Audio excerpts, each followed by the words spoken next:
European ফুটবলের গ্রীষ্মকালীন দলবদলে রীতিমতো আগুন জড়াতে চায় ইউরোপের ক্লাবের রাজা রিয়াল মাদ্রিদ।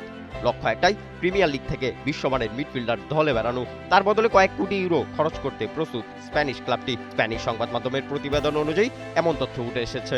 চলতি মৌসুমে রিয়ালের অবস্থা যা তা, মিডফিল্ডার সাইনিং করাতে 100 মিলিয়ন ইউরোর বেশি খরচ করতে প্রস্তুত রিয়াল মাদ্রিদ। তবে রিয়ালের মিডফিল্ডার সাইনিং এর ক্ষেত্রে সবচেয়ে বেশি এগিয়ে আছে ম্যান সিটির স্প্যানিশ মিডফিল্ডার রদ্রি। দীর্ঘদিন ধরেই রদ্রিকে মূল লক্ষ্য হিসেবে বিবেচনা করছে ক্লাবটি। বর্তমানে তার সঙ্গে সিটির চুক্তি 2027 সাল পর্যন্ত থাকলেও ভবিষ্যতে স্পেনে ফেরার বিষয়ে ইতিবাচক মনোভাব রয়েছে রদ্রির।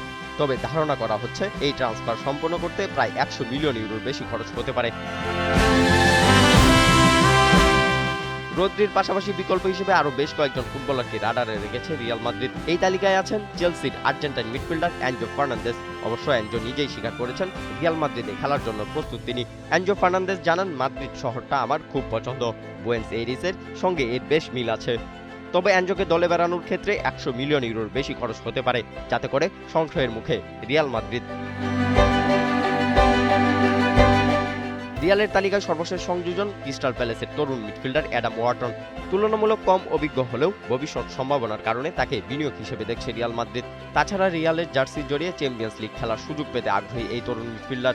তবে সব বিতর্ক ছাপিয়ে গ্রীষ্মকালীন দল বদলে মিডফিল্ডে বড় নাম যোগ করতে প্রস্তুত রিয়াল মাদ্রিদ।